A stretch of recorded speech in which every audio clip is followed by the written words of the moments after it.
Breakfast তো হয়ে গেল, এবার লাঞ্চের পালা। আজকে লাঞ্চে কী কী হবে তোমরা দেখে নাও। এটা হচ্ছে পোস্ত দিয়ে আলু ভাজা হবে। আলুটা ভাজা হয়ে যাক, নামানোর আগে আমি পোস্ত দেবো। আর আমার হাঁড়িতে ভাত হচ্ছে। আর কি রান্না করব দেখে নাও চলো। এই মাছগুলো ভেজে রেখেছি, কাতলা মাছ আলু দিয়ে ঝোল হবে। আর হচ্ছে তোমার আমের ডাল করেছি, দেখো আমের ডাল করেছি। আমের ডালের সাথে হচ্ছে তোমার এই পোস্ত দিয়ে ছড়ানো আলু ভাজা হবে। তো তোমরা কে কে ভালোবাসো এই পোস্ত ছড়ানো আলু ভাজাটা, আমাকে কিন্তু প্লিজ কমেন্টে জানাবে। আর কি হবে চলো দেখে নিই। পালং শাক কেটে রেখেছি, আলু বেগুন বড়ি দিয়ে পালং শাকের তরকারি হবে। আলু ভাজা আমার হয়ে গেছে প্রায়, আমি পোস্তটা ছড়াই, তোমরা দেখো।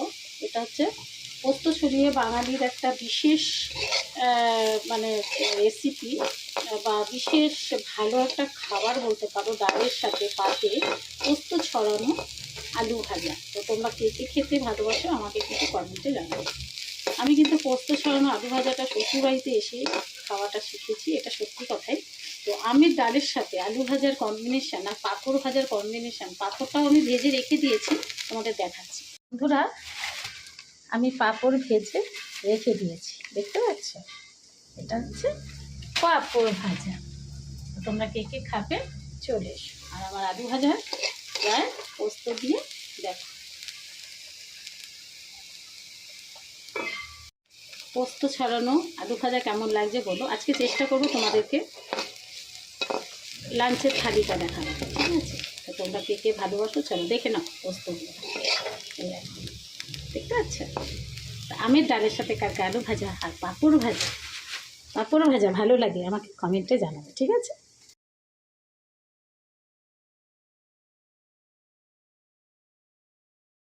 দেখে নিই কী কী রান্না করেছি।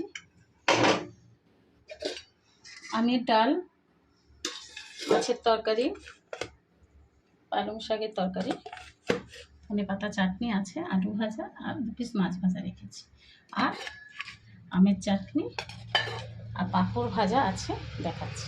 বন্ধুরা, আজকের লাঞ্চ দেখে নাও। মাছ ভাজা, পোস্ত আলু ভাজা, আমের ডাল, মাছ দিয়ে আলু দিয়ে তরকারি, আমের চাটনি, পালং শাক আর পাঁপড় ভাজা। তোমরা কে কে খাবে চলে এসো। যদি আমার এই লাঞ্চ ব্লগটা ভালো লাগে তাহলে কিন্তু একটা লাইক কমেন্ট শেয়ার করে দেবেন, ঠিক আছে? Thank you, have a nice day.